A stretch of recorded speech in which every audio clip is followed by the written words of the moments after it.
Scholarship असेल या पद्धतीच्या सर्व परीक्षांचा अभ्यास घेतला जातो. तर तिथे नंबर होता सरांचा. मी सरांना कॉल केला आणि सरांनी बोलले की तुम्ही मुलीला घेऊन या, मी तिची पहिल्यांदा टेस्ट घेणार आणि त्यानंतरच तिला ऍडमिशन मिळेल. मी सरांना भेटले, सरांनी तिची खूप म्हणजे असं चौकशी केली. माझ्या मुलीला मराठी काही पहिल्यांदा वाचता आलं नव्हतं. मग सर म्हणाले की ही मराठीमध्ये तर फारच वीक दिसते आहे, तुम्ही हिची थोडी प्रॅक्टिस घ्याल असं वगैरे. म्हटलं सर मी सगळी मेहनत घ्यायला तयार आहे, फक्त तुम्ही तिला मार्गदर्शन करा.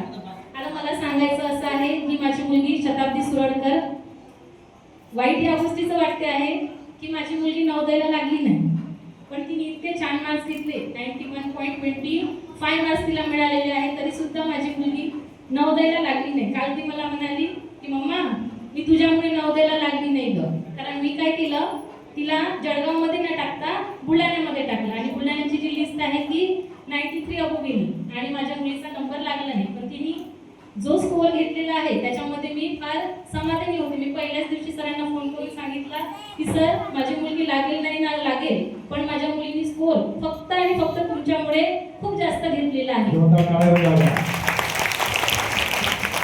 मुलीवरती सरांनी खूप मेहनत घेतली. सरांना माहिती होतं की मॅडमला खूपदा मला गावी जावं लागतं, म्हणजे माझं गाव बुलढाणा आहे. आम्ही वारंवार दर आठवड्याला दर शनिवारला आम्ही गावी जायचो.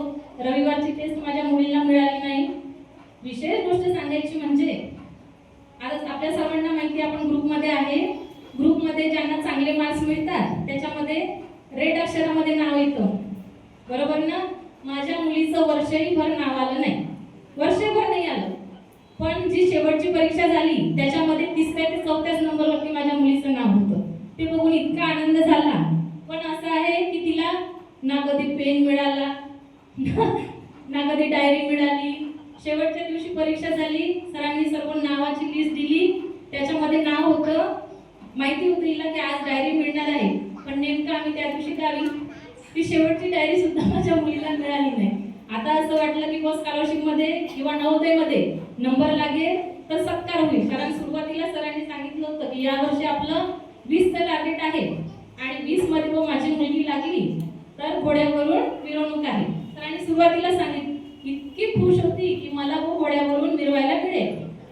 पण नेमकं असं झालं बॅडलं की माझ्या मुलीचा नंबर लागला नाही, पण सरांनी तिचा सत्कार केला, तिला मेडल दिलं. त्यामुळे मी सरांचे फार आभारी आहे, ऋणी आहे. बघा सरांची इतकी मेहनत आहे. म्हणतात की एक आदर्श शिक्षक असावा तर कसा असावा, तर मी तर म्हणते की संदीप चौरे सरांसारखा आदर्श शिक्षक असावा. मी सरांना वर्षभर ओळखते आहे. सरांनी फक्त आणि फक्त संपूर्ण वेळ फक्त मुलांसाठी दिला. मी एक शिक्षिका आहे, मलाही सरांसारखीच तळमळ आहे की इतका वेळ मुलांना द्यायला मिळावा, पण मिळत नाही, कारण आमचा टाइम लिमिटेड आहे. सरांनी तो टाइम बॉन्ड ठेवलेला नाही आहे. अगदी सकाळी उठल्यापासून तर रात्री कितीही वाजेल तरी सुद्धा सर थांबणार नाही.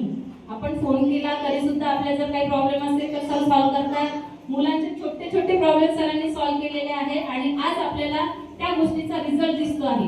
बघा लक्षात घ्या, बोदवड तालुक्याचे जळगाव जिल्ह्यामध्ये एकूण 18 विद्यार्थी, बरोबर 15 विद्यार्थी फक्त आणि फक्त आपल्या जळगाव जिल्ह्याचे लागलेले आहेत. किती अभिमानाची गोष्ट आपल्यासाठी आहे, बरोबर.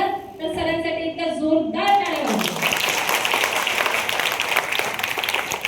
मी सरांना खूप सरांचे आभार मानावे, सरांना धन्यवाद द्यावा, काय बोलावं. माझ्यासाठी सर खरंच शब्द अपुरे आहे की सरांनी मुलांवरती जी मेहनत घेतलेली आहे आणि विद्यार्थ्यांचं पण खूप खूप कौतुक की त्यांनी सरांच्या मेहनतीचं यश सरांना दिलेलं आहे. तुम्हाला ते यश मिळालं, पण त्या यशामध्ये सर स्वतःचं सुद्धा यश बघत आहे.